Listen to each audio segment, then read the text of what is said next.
اس سلسلے میں ایک دوسری روایت جو یہ تو ضعیف تھی، ایک روایت جو صحیح روایت ہے وہ ذکر کی جاتی ہے، اور اس سے دلیل لی جاتی ہے کہ اللہ کے نبی صلی اللہ علیہ وسلم کے وسیلے سے دعا کر سکتے ہیں۔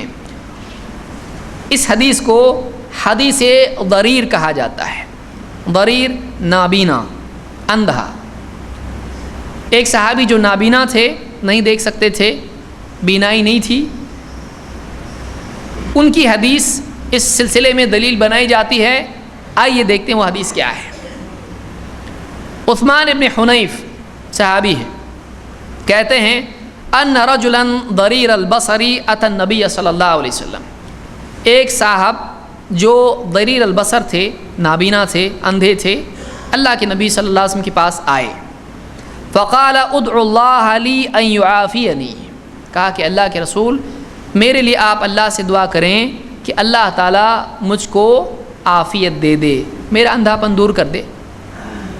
فقال ان شئت اخرت لك وهو خیر وان شئت دعوت، آپ نے ان سے کہا اگر تم چاہو تو اس کو چھوڑ دو، یعنی اچھا ہونے کو چھوڑ دو، اخرت اس چیز کو میں بات کے لیے رکھتا ہوں اور وہ تمہارے لیے زیادہ بہتر ہے، وَإِن شِئْتَ دَعَوْتُ، لیکن پھر بھی اگر تم چاہو تو میں تمہارے لیے دعا کروں گا، دعوت۔ فقال ادعو، انہوں نے کہا نہیں دعا کرو، یعنی اس کو مجھ کو اندھا نہیں رہنا ہے، آپ دعا کرو، میرے لیے دعا کر دو۔ فَأَمَرَهُ أَن يَتَوَضَّأَ فَيُحْسِنَ وُضُوءَهُ، آپ نے حکم دیا کہ جاؤ وضو کرو اور اچھی طرح سے وضو کرو۔ وَيُصَلِّي رَكَعَتَيْن وَيَدْعُوا بِهَذَا الدُّعَاء، اور کہا کہ 2 رکعتیں پڑھو اور یہ دعا کرو، ان کو دعا سکھائی اللہ کے نبی صلی اللہ علیہ وسلم نے۔ کیا دعا ہے؟ اللہم انی اسألک واتوجہ الیک بمحمد نبی الرحمہ، یا محمد انی قد توجہت بک الی ربی فی حاجتی ہذہ لتقضی، یا لتقضی، لتقضی یہاں پر زیادہ صحیح ہے، لتقضی، کہ اللہم انی اسألک واتوجہ الیک، اے اللہ میں تجھ سے سوال کرتا ہوں اور تیری طرف متوجہ ہوتا ہوں، بمحمد، محمد صلی اللہ علیہ وسلم کے ذریعے سے، نبی رحمہ، جو کہ نبی رحمت ہیں، جو نبی رحمت ہیں، یا محمد، اے محمد، انی قد توجہت بک الی ربی، اے محمد، یا محمد میں اپنے رب کی طرف آپ کے ذریعے سے متوجہ ہوا ہوں، فی حاجتی ہذہ لتقضی، میری اس ضرورت کے لیے جو پوری ہو جائے، تاکہ وہ ضرورت پوری ہو جائے۔ اللہم شفعہ فی، اے اللہ محمد صلی اللہ علیہ وسلم کی شفاعت، سفارش میرے لیے قبول کر لے۔ یہ ابن ماجہ کے الفاظ ہیں۔ حاکم کے الفاظ کیا ہیں؟ اللہم شفعہ فی وشفعنی فی، اے اللہ محمد صلی اللہ علیہ وسلم کی سفارش، شفاعت میرے حق میں قبول کر لے، اور میری سفارش محمد صلی اللہ علیہ وسلم کے لیے قبول کر۔ میں محمد صلی اللہ علیہ وسلم کس کے لیے سفارش کر رہے ہیں؟ میرے لیے، اور میں سفارش کر رہا ہوں کہ اللہ ان کی دعا قبول کر لے، اور وہ جو دعا میرے لیے کریں اللہ قبول کر لے۔ تو آپ کی سفارش میرے حق میں قبول کر، اور میری سفارش آپ کے لیے قبول کر لے۔ الفاظ ہیں حدیث کے۔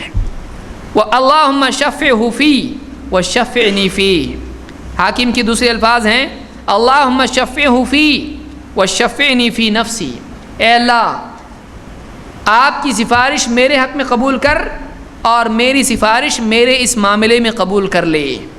اور مسند احمد کے الفاظ ہیں فَفَعَلَ الرَّجُلُ فَبَرَأَ، اس آدمی نے ایسا کیا، اس آدمی نے ایسا کیا اور وہ ٹھیک ہو گیا، آنکھ آ گئی۔ نابینا کو بھی آنکھ آ سکتی ہے دعا کے ذریعے سے، مایوس نہیں ہونا چاہیے۔ یہ مسند احمد، ترمذی، ابن ماجہ اور حاکم کی روایت ہے، اور سند کے اعتبار سے اس کی سند جید ہے، اچھی ہے۔ بہت سارے لوگوں نے اس حدیث سے دلیل لی کا دیکھو انہوں نے دعا میں کیا کہا، اے اللہ میں کس کے وسیلے سے دعا کرتا ہوں، کس کے ذریعے سے دعا کرتا ہوں، ہوا نا مسئلہ حل، ختم، درس ختم۔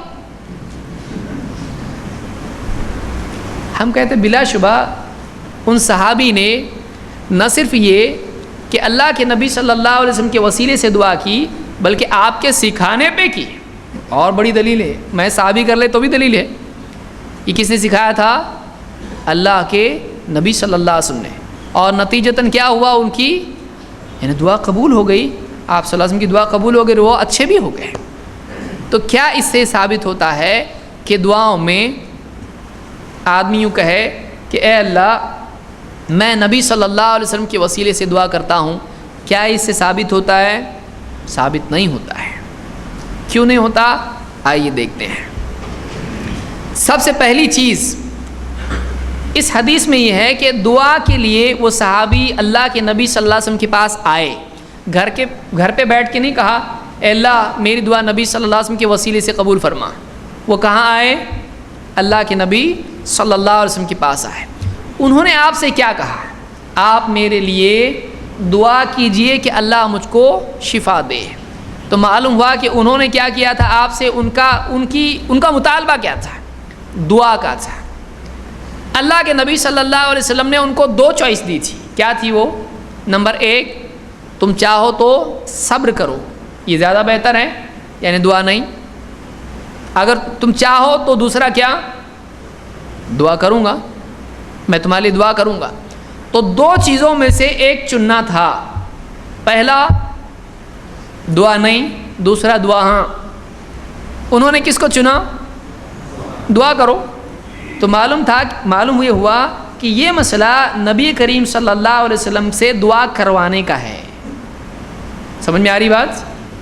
بہت آسان ہے، بہت مشکل نہیں ہے مسئلہ، مشکل ہے، بات یہ آسان ہے کہ آپ صلی اللہ علیہ وسلم کے پاس وہ صحابی آئے، دو میں سے ایک چیز آپ نے ان سے کہا، وہ آئے تھے دعا کروانے کے لیے۔ آپ نے ان سے وعدہ کس چیز کا کیا؟ دو میں سے ایک، تم چنو، ایک تو دعا نہیں کروں گا، صبر کرو، یہ زیادہ بہتر ہے، دوسرے کہ میں دعا کرتا ہوں۔ انہوں نے کہا نہیں آپ دعا کرو۔ تو آپ نے جو چوائس دی انہوں نے اس کو چنا کہ نہیں چنا؟ اب آپ پر کیا ہو گیا؟ دعا کرنا، وعدہ کیا تو پورا کرنا پڑے گا کہ نہیں؟ تو کیا وعدہ ہے؟ دعا کروں گا۔ تو اب یہ دعا کرنے کا وعدہ تھا، انہوں نے دعا کرنے کے معاملے کو چن لیا۔ آپ نے ان سے کہا ٹھیک ہے اب تم ایک اور چیز کرو، کیا کرو؟ اچھے سے وضو کرو اور نماز پڑھو، اور نماز پڑھ کے اللہ سے یوں کہو، کیا کہو؟ اللہم انی اسألک و اتوجہ الیک بمحمد نبی رحمت۔ اے اللہ میں نبی رحمت محمد صلی اللہ علیہ وسلم کے ذریعے تجھ سے مانگتا ہوں اور تیری طرف متوجہ ہوتا ہوں۔ تو وہ ذریعہ کیا تھا جو آپ نے وعدہ کیا تھا؟ وہ کیا تھا ذریعہ؟ آپ کی دعا تھا، وہ آپ کی دعا تھی۔ تو وہ وسیلہ جو انہوں نے اختیار کیا تھا وہ اللہ کے نبی صلی اللہ علیہ وسلم کی دعا تھی۔ تو یہاں جو وسیلہ ہے وہ وہی ہے جو تین چیزوں میں سے ایک ہم نے پہلے بتایا ہے۔ تو آپ نے وہی وسیلہ ان کو ذکر کیا، آپ نے دعا کا وعدہ کیا۔ اگر یہ دعا نہیں ہے، آگے آئیے، آگے الفاظ کیا ہیں؟ اللہم شفعہ فی، اے اللہ آپ کی سفارش میرے حق میں قبول فرما۔ تو یہ کون سا مسئلہ ہے؟ یہ صرف وسیلے کا مسئلہ ہے؟ نہیں، یہ سفارش کا مسئلہ ہے۔ اور سفارش کتنی طرف سے ہوتی ہے؟ سفارش میں کتنے ہوتے ہیں؟ والشفع والوتر، آڈ اور ایون۔ شفاعت کو شفاعت کیوں کہتے ہیں معلوم ہے؟ شفاعت کو اس لیے کہتے، شفع عربی زبان میں دو کو کہتے ہیں، سورہ فجر میں جا کے دیکھیے، والشفع والوتر۔ شفع کہتے ہیں دو کی جوڑی کو۔ ایک آدمی اپنا کام خود نہیں کروا سکتا ہے تو کسی کی مدد لیتا ہے تاکہ کام بنے، تو اس کو کیا کہتے ہیں؟ شفاعت، سفارش کہ دے دو اس کو، تو کوئی اور اس میں ہوتا ہے جو اس کو دلواتا ہے۔ سمجھ میں آ رہا ہے؟ تو صحابی کو دعا اللہ کے نبی صلی اللہ علیہ وسلم جو سکھائی اس میں خود اس بات کی دلیل ملتی ہے کہ یہ معاملہ کون سا ہے؟ سفارش کا اور شفاعت کا ہے، جس میں آپ کا بھی عمل ہے اور دعا کرنے والے کا بھی عمل ہے، دو لوگوں کا عمل ہے، ایک دعا مانگنے والے کا اور دوسرا یہ کہ اس کے لیے دعا میں مدد کر کے مانگنے والے کا۔ ایک نبی کی دعا اور ایک صحابی کی دعا. اب کتنے ہو گئے؟ 2. تو یہ سفارش ہے. تو انہوں نے دعا کی اے اللہ نبی صلی اللہ علیہ وسلم جو تجھ سے سفارش میری کرنے والے ہیں تو وہ قبول کر لے, اور میں جو یہ سفارش کر رہا ہوں تجھ سے کہ نبی کی دعا قبول کر لے, میری سفارش بھی قبول کر لے. تو معاملہ کتنی طرف سے ہو رہا ہے. اور آج جو 14ویں صدی میں بول رہا ہے اللہ نبی کے وسیلے سے میری دعا کر, اس کے لیے نبی صلی اللہ علیہ وسلم کا وعدہ ہے, اس کے لیے نبی کی سفارش ہے. تو معلوم ہوا کہ وہ معاملہ الگ ہے, یہ معاملہ الگ ہے. سمجھ میں آ رہی بات؟ کیونکہ مسئلہ بدل جانے سے حکم بدل جاتا ہے, حال بدل جانے سے حل بدل جاتا ہے. اس حدیث سے یہ دلیل لینا کہ جس کے لیے نبی کا کوئی ایسا وعدہ نہیں ہے, جس کے لیے نبی کی دعا پہلے سے موجود نہیں ہے, وہ یہ کہے کہ نبی کے وسیلے سے دعا کرتا ہوں, یہ ثابت نہیں ہے. کیا دوسرے صحابہ سے ایسا ملتا ہے؟ کیا ابو بکر صدیق, عمر فاروق, عثمان رضی اللہ عنہ, علی اور دوسرے صحابہ, عام صحابہ, کیا ان سے ایسا ملتا ہے کہ وہ کہتے تھے اے اللہ نبی صلی اللہ علیہ وسلم کے وسیلے سے میری دعا قبول کر؟ کیا ایسا ملتا ہے؟ نہیں. معلوم ہوا کہ یہ مسئلہ ہی الگ ہے. یہ آپ کی دعا کی موجودگی کے ساتھ ایسی دعا کرنا ہے جس کے لیے پہلے سے نبی صلی اللہ علیہ وسلم کی دعا موجود نہیں ہے. وہ آدمی اگر ایسا کرتا ہے تو یہ ایسا ہے جیسا ایک نیا مسئلہ اس نے نکالا ہے, اس کا کوئی ثبوت نہیں ہے. نبی کے وعدے اور نبی کی سفارش اور نبی کی دعا کے بغیر ایسا کرنا, اس کی کوئی ثبوت نہیں ہے. کوئی آدمی اگر ایسی اس کے پاس دلیل ہے تو بتائے, ایسی کوئی دلیل اس کی نہیں ہے. تو یہ اس حدیث سے بہت بڑی دلیل ہے ان لوگوں کی جو اس سے ثابت کرتے ہیں کہ وسیلے سے دعا کی جاتی ہے. یہاں کچھ لوگ بول رہے ہیں یہاں یا محمد آ رہا, اس کا کیا, اس کا بھی بولو کچھ. ہم یہ کہیں گے کہ اللہ کے نبی صلی اللہ علیہ وسلم نے بطور دعا جو الفاظ ان کو سکھائے, انہوں نے بطور دعا وہ پڑھے. نبی کو پکارا ہے, دعا کس سے کر رہے تھے وہ؟ سمپل آپ بتائیے کہ دعا کر رہے تھے اللہ سے یا نبی صلی اللہ علیہ وسلم سے؟ تو معلوم ہوا کہ نبی کو مدد کے لیے نہیں پکار رہے تھے, وہ کس کو پکار رہے تھے؟ لیکن جیسا آپ نے سکھایا صحابہ ویسا ہی کرتے تھے. ویسے ہی جیسے ہم تحیات میں پڑھتے ہیں السلام علیکہ ایھا النبی ورحمۃ اللہ وبرکاتہ, ہم جیسا سکھایا اللہ کے نبی صلی اللہ علیہ وسلم نے ویسا ہی ہم کرتے ہیں. کوئی کہے گا کہ نہیں یہ تو ڈائریکٹ بول رہے ہیں نا یا رسول اللہ, اور ڈائریکٹ کہہ رہے ہیں یا محمد, اور عطیات میں بھی ہم بول رہے ہیں السلام علیکہ ایھا النبی. تو نبی کو خطاب کر رہے ہیں, مخاطب کر رہے ہیں, یہاں پر نبی سے مخاطب ہو کے ہم کہہ رہے ہیں. تو کیا واقعی نبی سے مخاطب ہو کر سلام کرتے تھے صحابہ؟ کیا نبی صلی اللہ علیہ وسلم نماز کے بعد سلام کا جواب دینا کیا ہے, مکروہ ہے کہ کیا ہے؟ سلام کا دینا واجب ہے, لازم ہے. تو اگر واقعی وہ سلام تھے نبی صلی اللہ علیہ وسلم کو, تو کیا نماز سے فارغ ہو کر آپ صلی اللہ علیہ وسلم صحابہ سے کہتے تھے وعلیکم السلام ورحمۃ اللہ وبرکاتہ؟ کیا کہتے تھے؟ نہیں کہتے تھے. تو ایک سلام ہوتا ہے بطور تحیہ اور ایک سلام ہوتا ہے بطور دعا. تو یہ جو سلام تھا یہ بطور دعا ہے جو ہم پڑھتے ہیں. بلکہ ابن مسعود رضی اللہ تعالیٰ عنہ اور عائشہ رضی اللہ تعالیٰ عنہ سے ملتا ہے کہ جب تک اللہ کے نبی صلی اللہ علیہ وسلم ہمارے سامنے تھے تب تک ہم کہتے تھے السلام علیکہ ایھا النبی. مصافحے کی جو دلیل دیتے آدھی دیتے آدھی نہیں دیتے, آدھی کا بات کا ہے. یہ دعا سے مصافحے کی جو دلیل دی جاتی بخاری کی اوپر کا ہے, نیچے یہ ہے جو میں بول رہا ہوں کہ صحابی کہتے ابن مسعود کہ جب تک اللہ کے نبی صلی اللہ علیہ وسلم ہمارے درمیان تھے ہم کہتے تھے السلام علیکہ ایھا النبی. لیکن جب آپ کا انتقال ہو گیا, آپ کی وفات ہو گئی, تو پھر ہم نے کیا کہنا شروع کیا؟ السلام علی النبی ورحمۃ اللہ وبرکاتہ. سلام ہو نبی پر, یہ نہیں اے نبی آپ پر سلام ہو. اس کا کیا کریں گے؟ تو بہرحال وہ مسئلہ دوسرا ہے, اس سے جڑا ہوا اس لیے میں کہہ رہا ہوں. تو یہاں پر بھی یہ جو کلمات ہیں کہ یا محمد جو کہہ رہے ہیں, اللہ کے نبی صلی اللہ علیہ وسلم نے ان کو ایسے ہی سکھایا. ورنہ بعد کے ادوار میں صحابہ دنیوی مسائل یا دینی مسائل جب بھی آتے تھے تو یا محمد کہہ کے اللہ کے نبی صلی اللہ علیہ وسلم سے نہیں مانگتے تھے. یہ صرف اس دعا میں آپ نے سکھایا اور کسی صحابی نے اس پر عمل نہیں کیا. کسی صحابی نے اس پر عمل نہیں کیا, یہ خاص تھا ان کے ساتھ میں. کیوں؟ اس لیے کہ اللہ کے نبی صلی اللہ علیہ وسلم کی دعا اس کے ساتھ میں موجود تھی. اس کو عام کرنا غلطی ہے, اس کو عام کرنا اس کی کوئی دلیل نہیں ہے. تو یہ ایک روایت ہے جس سے لوگوں نے دلیل لی ہے. اس میں خاص طور سے یہ کہنا کہ اللہ آپ کی سفارش میرے حق میں قبول کر اور میری سفارش آپ کے حق میں قبول کر، معلوم ہوا کہ یہ دو طرف سے معاملہ ہے، دونوں طرف سے ایک کی دعا اور دوسرے کی اس کی مدد ہو رہی ہے۔ کیسے؟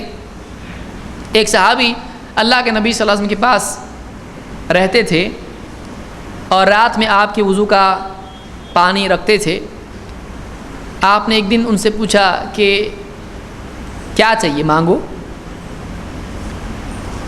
انہوں نے کہا مجھ کو تھوڑی مہلت دیجیے، ابن حبان وغیرہ کی روایت ہے، احمد وغیرہ میں بھی ہے یہ، کہا کہ مجھ کو وقت دیجیے۔ آپ نے ٹھیک ہے۔ انہوں نے آپ سے کہا کہ اسألک مرافقتک فی الجنہ، اے اللہ کے نبی میں جنت میں آپ کا ساتھ مانگتا ہوں۔ آپ نے کہا تجھ کو ایسے کیسے سوجھا؟ آپ نے کہا میں نے دیکھا دنیا تو فنا ہونے والی ہے، اس لیے میں نے سوچا کہ یہی آپ سے اسی کا مطالبہ کروں کہ میں جنت میں آپ کی صحبت مجھ کو مل جائے، رفاقت مجھ کو مل جائے۔ آپ نے فرمایا، اور اس میں الفاظ ہیں کہ ادعونی، میرے لیے دعا کیجئے کہ اللہ تعالیٰ مجھ کو جنت میں آپ کی رفاقت عطا فرمائے۔ تو آپ سے کیا کہہ رہے ہیں؟ بعض لوگوں نے یہاں سے بولے کو جنت دے سکتے، دنیا میں اولاد نہیں دے سکتے نبی؟ تو اس میں ہے کہ میرے لیے دعا کیجئے۔ تو آپ نے کہا ٹھیک ہے، فَأَعِنِّي عَلَى ذَلِكَ بِكَثْرَةِ السُّجُودِ، فَأَعِنِّي عَلَى نَفْسِكَ، ایک روایت میں ایسا بھی ہے فَأَعِنِّي عَلَى ذَلِكَ بِكَثْرَةِ السُّجُودِ، ٹھیک ہے تو پھر اس پر میری مدد کر زیادہ سجدے کر کے۔ نبی کی مدد، فَأَعِنِّي عَلَى ذَلِكَ، میری مدد کر اس چیز پر، اس چیز کے ملنے پر سجدوں کی کثرت سے۔ وہاں بھی وہی ہے، یہاں بھی وہی ہے کہ نہیں ہے؟ وہاں بھی وہی ہے۔ انہوں نے آ کے کہا میرے لیے دعا کیجیے، مجھ کو یہ چاہیے۔ آپ نے کہا ٹھیک ہے، نماز پڑھ اور میری دعا کی کیا کر، مدد کر۔ یہاں بھی آپ نے کیا کیا؟ انہوں نے آ کے دعا کی، ٹھیک ہے دعا کروں گا، جا نماز پڑھ اور سجدے کر، اور نماز میں اس طرح سے کہے۔ تو کیسا کہے؟ میری سفارش آپ کے حق میں قبول فرما۔ الیہ یصعد الکلم الطیب والعمل الصالح یرفع، اللہ ہی کی طرف اوپر اٹھتے ہیں۔ الیہ یصعد الکلم الطیب، پاکیزہ کلمات اللہ کی طرف اوپر اٹھتے ہیں، اور نیک عمل اس کو اور اوپر اٹھاتا ہے۔ معلوم ہوا کہ دعا کو نیک عمل قبولیت میں اس کی زیادتی ہوتی ہے، دعا کی قبولیت میں نیک عمل مددگار ثابت ہوتا ہے۔ تو یہاں اللہ کے نبی صلی اللہ علیہ وسلم کی دعا تھی، آج ہمارے لیے نبی کی دعا ہے، ایسا وعدہ ہے تو میرے اس نام لے کے اس طرح سے دعا کرو۔ ایسا ہوتا تو آپ بتائیے کیا امام ابو حنیفہ، امام شافعی، امام اتنے سارے امام یہ دعا نہیں کرتے؟ آپ بتائیے کسی نے اس طرح سے دعا کی ہو؟ اللہم اسألک بنبیک نبی رحمہ وقت پورا اس طرح سے کیا؟ کسی نے دعا نہیں کی، یہ ان کے ساتھ کوئی ہے تو آپ بتاؤ کسی امام نے اس طرح سے ان الفاظ سے دعا کی ہو؟ تو یہ صحابی کے لیے تھا، اور اس کے لیے اللہ کے نبی صلی اللہ علیہ وسلم کی دعا موجود تھی، اور یہ مسئلہ الگ ہے۔ اور آج جو آدمی کہتا ہے اللہ میں نبی کے وسیلے سے دعا کرتا ہوں مجھ کو یہ چیز دے، اس کے لیے اس کے پاس نبی کی طرف سے کوئی اس طرح کا معاملہ موجود نہیں ہے، اس کو اس پر معمول کرنا علمی غلطی ہے، علمی غلطی ہے۔